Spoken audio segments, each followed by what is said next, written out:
এই ডিসেম্বর জানুয়ারিতে গাছের যে কোনো গাছ সেগুলোর খুব বেশি কেয়ার নিতে লাগে, কারণ আমাদের এই নর্থ ইস্টে এত বেশি কুয়াশা পড়ে, কুয়াশার থেকে গাছে ফাঙ্গাল ইনফেকশন হয়ে যায়। আমার এই পেয়ারা গাছটা ডিসেম্বর মোটামুটি কাটিয়ে এসছিল, শেষটার থেকে এই যে ইনফেকশন হয়ে গেছে। এখন এগুলো এই যে পাতা মনে হচ্ছে উড়ে যাওয়ার মতো, এগুলো কিন্তু সমস্ত কেটে এরকম করে কেটে ফেলে দিতে লাগবে।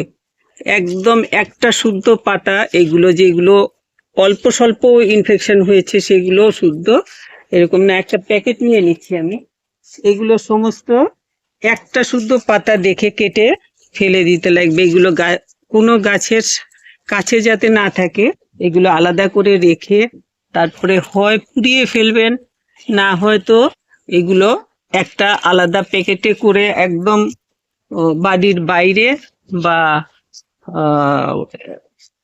এমন ভাবে ফেলবেন যাতে গাছের কন্ট্যাক্টে না আসে। এই যে এইগুলো মানে এগুলো এখন তো রোদই নেই, কিন্তু এই যে মাথাগুলো শুকিয়ে যায়, এইগুলোতে পুরো গাছ মেরে ফেলার মতো অবস্থা হয়ে যায়। তো এই ইনফেকশন যদি এগুলোকে ভালো করে পরিষ্কার করে না দেওয়া হয়, হাজার স্প্রে করলেও ঘুরে ফিরে আবার হতে থাকে। তো এইগুলো কেটে বাদ দিয়ে দিলে সবচাইতে ভালো বুদ্ধি। তারপরে এগুলো পরিষ্কার করার পরে ওষুধ স্প্রে করে দেবেন, তাতে আর যাতে না হতে পারে। এখন এই সময়টাতে রোদ থাকে না একদম, আমাদের এই এরিয়াটাতে একদমই বেশিরভাগ দিন রোদ হয় না, আর সারাদিনই কুয়াশা পড়তে থাকে। রাত্রিবেলা তো কুয়াশা থাকেই, আর দিনের বেলাও সারাদিনই কুয়াশা পড়তে থাকে অল্প স্বল্প। আজকেই রোদ না ওঠার মতো, 2টো নাগাদ একটু রোদ উঠেছে। এটা রোদ বলা যায় না, কোনো রকম তাপ নেই। তো কুয়াশা যা পড়ে গাছের মধ্যে সেগুলো জমে থাকে, সেগুলোর থেকে ইনফেকশন হয়ে যায় গাছে। তো এগুলো সমস্ত একটু একটু করে কেটে পরিষ্কার করে দেবেন। দেখবেন এই পেয়ারা গাছ না শুধু এই জিনিসটা, এই যে ইনফেকশনটা, এটা আম গাছেও হয়। তো আম গাছেরও এইভাবে পরিষ্কার করে দিতে লাগবে, নইলে পরে এরপরে যে আমে মুকুল আসবে তখন সমস্ত মুকুল নষ্ট হয়ে যায়, মুকুলগুলো ঝরে পড়ে যায়। তো এই জন্য এগুলো সমস্ত পরিষ্কার করে দিতে লাগবে। আর এগুলো কিন্তু একটু একটু করে সব দিকে ছড়িয়ে যায় এই ইনফেকশনটা, এই জন্য একটা পাতা শুদ্ধ নিচে পড়লে পরে সেটা তুলে ফেলে দেবেন গাছের কাছে, যাতে এগুলো না থাকে। আমি এগুলো কাটছি এখন, কেটে সব ওই একটা ছোট বালতির মতো এটার মধ্যে রাখছি। পরে আমি এগুলো প্যাকেটে করে, যে আবর্জনা নিতে আসে ওদের জন্য ডাস্টবিনে ফেলে দেব, ওরা নিয়ে যাবে। এইগুলো দিয়ে আমরা যে শুকনো পাতা দিয়ে পাতা সার তৈরি করি, ওই ওই প্যাকেটে কিন্তু এই শুকনো পাতাগুলো কখনোই রাখবেন না, যে এখানে তো শুকনো পাতা দিতে লাগে, আমি এই পাতাগুলো শুকিয়েছে তো আমি এগুলো ওই ব্যাগে দিয়ে দিই। আমারও আছে এখানে, ওইখানে বড় একটা বস্তা আছে, ওইটার মধ্যে আমি করছি। এই এই ছাদে, নিচের ছাদেও আছে, আবার একদম গ্রাউন্ডেও আছে, কিন্তু এইগুলো আমি কিন্তু ওই প্যাকেটে দেব না। এরকম রোগ ধরা পাতা, পাতা সার তৈরি করার যে ব্যাগ, সেই ব্যাগে একদমই দেবেন না, এগুলো কিন্তু ফেলে দেবেন। আর পরিষ্কার করে তারপরে অ্যান্টি ফাঙ্গাল যা ওষুধ থাকে তা স্প্রে করে দেবেন। আমি আমার যে তৈরি ওষুধ আছে, নিম হলুদের ওষুধ, সেই ওষুধগুলো আমি স্প্রে করে দেব এখনই। আর প্রত্যেক 7 দিন পর পর এই ওষুধটা গাছে স্প্রে করে দিতে লাগবে, একদম যাতে পুরোপুরি পরিষ্কার হয়ে যায়, নইলে আবার ঘুরে ফিরে আবার হয়ে যাবে। নতুন পাতা বেরোচ্ছে তাও শুকনো, এইরকম এই যে বেরিয়েছে পাতার ইয়েগুলো, এইগুলোর এই যে গোড়াতে শুকিয়ে রয়েছে পাতা, এইগুলো কিন্তু একদম পরিষ্কার করে ফেলে দেবেন, নইলে গাছ নষ্ট হয়ে যাবে একদম।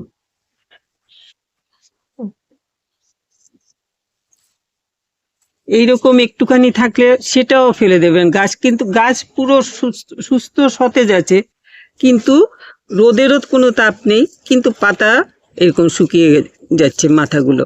কেন শুকাবে? এগুলো ওই ফাঙ্গাল ইনফেকশন যেটা হয় সেটা প্রত্যেক বছরই এই বেশি ঠান্ডার সময় যখন রোদটা কমে যায় আর কুয়াশা বেশি পড়তে থাকে, তখন এই ইনফেকশনগুলো হয়ে যায় গাছে। তো এইগুলো আমি পরিষ্কার করে দিলাম, আমার এই গাছটাকে পরিষ্কার করে দিলাম। তো এইটাতে আমি এখন দেখাচ্ছি যে আমার ওষুধটা আমি কিভাবে স্প্রে করব। আর প্রত্যেক 7 দিন পর পর মনে করে ওষুধ স্প্রে করে দেবেন। আপনাদের যদি অন্য ওষুধ কিছু অর্গানিক ওষুধ যদি না করেন, ইনঅর্গানিক ওষুধ করলেও তাতেও কিন্তু স্প্রে করে দেবেন। কোথায় আছে আর দেখতে পাচ্ছ? দেখা যাচ্ছে না। অর্গানিক ইনঅর্গানিক যা হোক এই সময়টাতে এই যে, না, এইটা কিন্তু সেই জিনিস না, এটা এমনিতে পোকা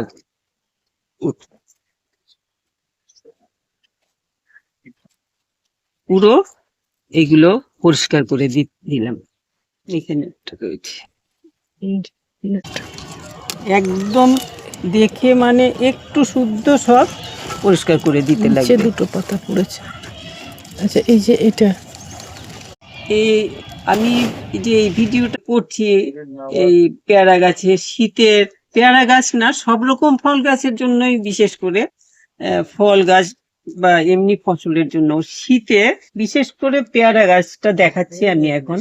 পেয়ারা গাছের জন্য কিভাবে যত্ন নেবেন, এই যে শীতের সময় রোদ থাকে না আর কুয়াশাতে গাছের উপরে যে এফেক্ট হয়, গাছ সেইটা নিতে পারে না, অনেক সময় গাছ মরে যায়, অনেক রকম প্রবলেম আসে গাছের, তো নিতে না পারলে গাছ মরে যায়। সেই জন্য গাছের কিভাবে কেয়ার নেবেন, কি যত্ন করবেন সেগুলো আমি বলছি। তো পুরোটা ভিডিও স্কিপ না করে দেখবেন, তাহলে বুঝতে পারবেন গাছের কিভাবে যত্নটা নিলে পরে তো শীতের এই অসহ্য অবস্থাটা গাছ কাটিয়ে উঠতে পারবে। অনেক কিছুই থাকবে এর মধ্যে, কিন্তু পুরোটা ভিডিও দেখতে লাগবে, দেখবেন সবাই। এইরকম ভাবে সব পুরো গাছের থেকে এই যে এইগুলো সব বেরিয়েছে না, এগুলো সমস্ত এই যে সব এই অবস্থা। তো এগুলো একটা প্যাকেটে ভরে তারপরে দূর করে ফেলে দিতে লাগবে, গাছের কাছে যাতে না থাকে। এখন আমি এটাতে ওষুধ দিয়ে দেবো। তো এটাতে আমি নিয়ে নিচ্ছি, আমি যেটা অনেক সময় বলি যে আমি নিম, হলুদ আর কি বলে এটাকে, কর্পূর দিয়ে যে ওষুধটা তৈরি করি, সেই ওষুধটা আমি অনেক কিছুতেই ইউজ করি আর কি, যাতে পোকামাকড় সবকিছুর জন্যই, এরকম ফাঙ্গাল ইনফেকশন সবকিছুর জন্যই এটা খুব বেশি উপকারী।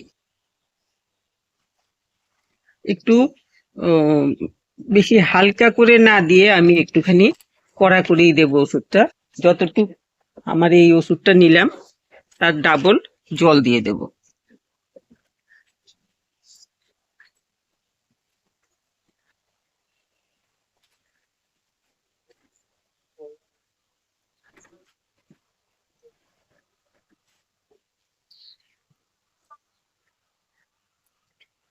এতটুক নিলাম ওষুধটা, এটাতে আমি ডাবল জল দিয়ে দেব।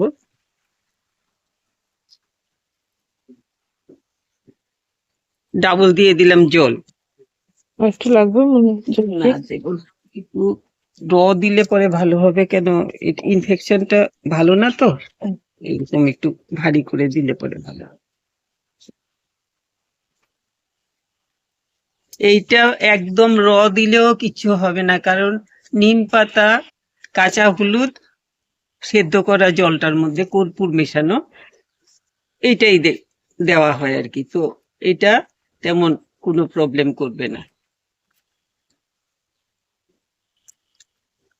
কি হলো? একদম ভালো করে ভিজিয়ে চান করে করার মতো করে এই জিনিসটা আসলে এখন আমি দিয়ে দিচ্ছি।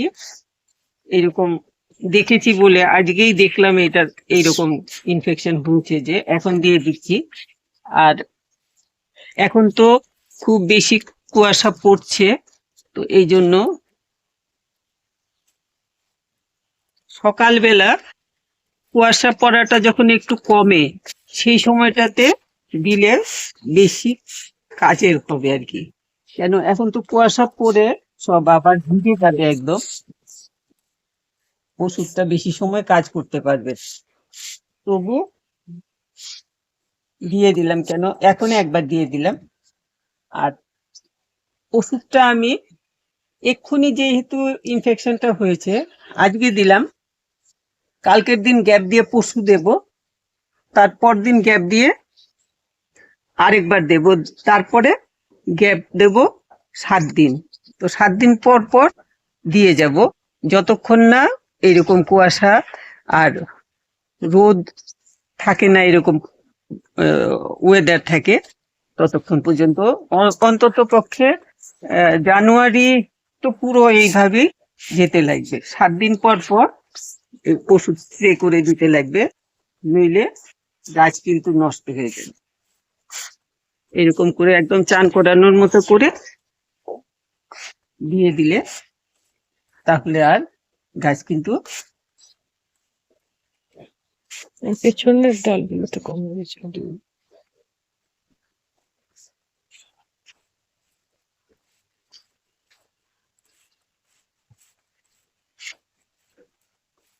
তো এইভাবে দিয়ে দিলাম। এখন আপনারা দেখবেন গাছের পাতা, তো আমি দেখালাম, এই যে এমন সুন্দর পাতা, ওই তো একটা রয়ে গেছে, এটাকে কাটতে হবে। এটা রইলো। এই যে এমন সুন্দর পাতা, অথচ এই যে আগাগুলো সব এরকম মনে হয় যেন রোদে শুকিয়ে গেছে, আসলে তো তা না, এগুলো ওই যে ফাঙ্গাল ইনফেকশন। এই যে আমি দেখিয়েছি আগে, এই যে পাতাগুলো সব এরকম এইরকম অথচ রোদে শুকাবে কোথা থেকে, রোদই নেই এখন। সারাদিনে হয়তো 1 ঘন্টা সূর্য ঠাকুর চেহারা দেখান, এই যে আর এই একটা আছে। আর সারাদিনে তো রোদই থাকে না। তার মধ্যে পাতা শুকোবে কি করে, শুকোনোর কোনো কারণ নেই, অথচ এইরকম হয়। এটা প্রত্যেকবারই যখন নাকি আমাদের এই এরিয়াতে ডিসেম্বর জানুয়ারি এই সময়টাতে কুয়াশা খুব বেশি হয়, রোদটা খুব কম থাকে, তখন এই ইনফেকশনটা হয়। তো এই সময়টাতে এরকম ভাবে গাছে ওষুধ স্প্রে করে দেবেন, ভালো করে পরিষ্কার করে, তারপরে স্প্রে করলে তো গাছ একদমই ভালো সুস্থ থাকবে। যদি কোনো ওষুধপত্র না থাকে, অসুবিধা থাকে, ওষুধপত্র দিতে পেলে আনতে পারলেন না, তাহলে তাহলে অন্তত পক্ষে নিম তেল যদি দিতে পারেন তাও দিতে পারেন, নিম তেল জলে মিশিয়ে স্প্রে করে দিতে পারেন। আর না হয়তো একটুখানি হলুদের গুঁড়ো মিশিয়ে দিয়ে দিতে পারেন। আরেকটা হলো ছাই ছিটিয়ে দিতে পারেন, যদি ছাইয়ের কোনো ব্যবস্থা থাকে, উনুনের ছাই যেটা হয়, কাঠ টাট পুড়িয়ে ছাই হয়, যে ওইটা ছিটিয়ে দিলেও পাতার মধ্যে এই ইনফেকশনটা হবে না। তো যদি ভিডিওটা ভালো লাগে একটু লাইক শেয়ার করবেন, আর সবাই খুব ভালো থাকবেন, একটু যারা সাবস্ক্রাইব করেননি একটু সাবস্ক্রাইব করে নেবেন। আর এইভাবে যত্ন নিলে তোর শীতের যেই একটা শীতের কামড় বলতে পারেন গাছে, সেই জিনিসটা গাছ সহ্য করে বেরিয়ে আসবে। শীতের এই ডিসেম্বর জানুয়ারি পার করে ফেব্রুয়ারি পর্যন্ত কোনো রকমে নিয়ে যেতে পারলে তো গাছ আর কিছু প্রবলেম হবে না। সবাই খুব ভালো থাকবে।